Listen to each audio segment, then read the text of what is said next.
so hard. Now everything is easy 'cause of you. And now, la la la la la la la la la la la la la la la la la la la.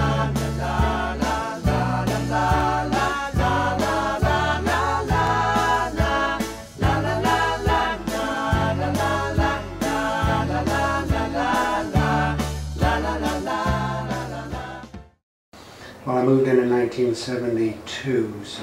We bought this house in the mid-'80s.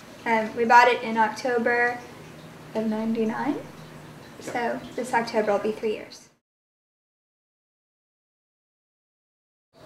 I bought it back from my former partners in '86 and made it an office-home combination, and it's been an office or office-home combination for many years. But in '96, '97, my wife and I transformed it, moved my office downtown, and made it just a home. Actually, this house is the worst house in the neighborhood when we started our remodel. We replaced the exterior windows, put a new roof on it, and the interior we gutted. Took it back to the sheetrock, took out the electricity, the plumbing, and then re-floor planned it. This was a duplex. Ripped everything out and put new siding up. That's probably the biggest project we've done. We totally redid that bathroom. When we started remodeling this house, you could tear out the walls and it stunk up the whole neighborhood. Rat and cockroach nests in the walls up 3 feet. It was a real mess. We took what used to be the back door and made it a window. We took what used to be windows in the hall and made them into French doors.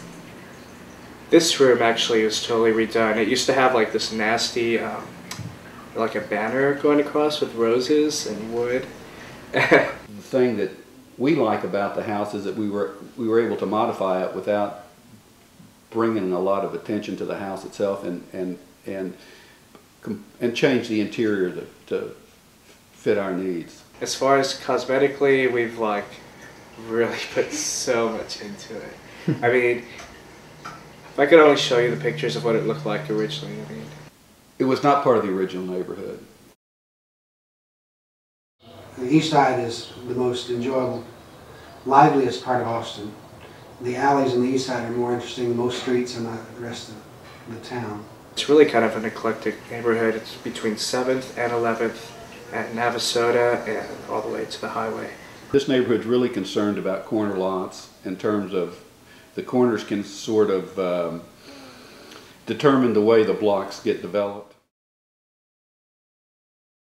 This house, it was built in '66 and it was a 1-bedroom, 1-bath house. The people who lived here before us lived here for a good 15 years or so. And they were contractors and they added on to the house. They added on another bathroom and 2 bedrooms. But in this house there were 2 families with 3 kids each living in it.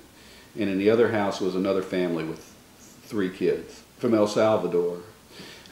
And basically when one family would leave, another family would come up and take their place. Supposedly Laura Lindemann burned to death in front left room. The Gonzalez family had Austin Sewing Machine Company, had lived here for many years.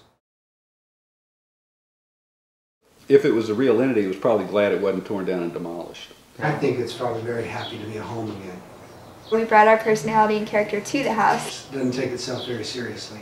So, you know, I don't want it to look like everybody else's house. I want it to look like our house, and I want it to be the colors that we want, even if, you know, maybe they aren't normal colors to put on a house. Probably the most valuable thing in this house was its trim. And all the trim on the windows and the baseboard was all trim that was here and was painted. And people stripped the paint off and we reused it back in the house. And that's probably one of the things that gives it most of its character on the inside. It's old and it's handsome and it's well preserved. I guess quirky would be the word, kind of quirky, yeah. One of the reasons we transformed it back into a home was that I'm an advocate of